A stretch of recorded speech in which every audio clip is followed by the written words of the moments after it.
Salmo Kapitulo 147. Pagdaig alang sa Dios nga gamhanan. Dayga ang Ginoo, maayo ang pag-awit o pagdaig alang sa atong Dios. Angayan siyang daygon kay siya maayo man. Gitukod pag-usab sa Ginoo ang Jerusalem, gidala niya pagbalik ang nabihag niyang katawhan. Gilipay niya ang mga magulanon o gitambalan niya ang ilang mga samad. Nahibalo siya sa gidaghanon sa kabituunan og mga tagsatag sa kanila gihatagan niyag ngalan. Gamhanan kaayo ang atong Ginoo, dili matukip ang iyang kahibalo, gihatagan sa Ginoo og gahom ang mga timawa, apan gipalukapa niya sa yuta ang dawtan.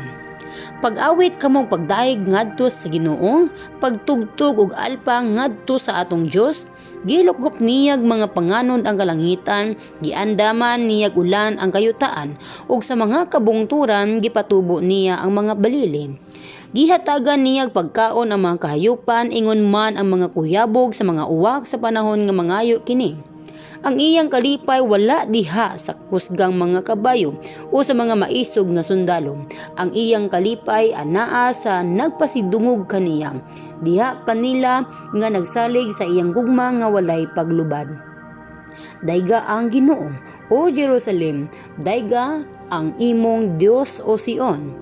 Gilig-o niya ang imong mga ganghaan, gipanalanginan niya ang imong katawhan.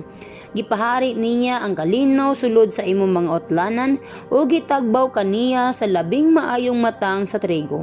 Mumando siya og kini moabot dayon sa kalibutan.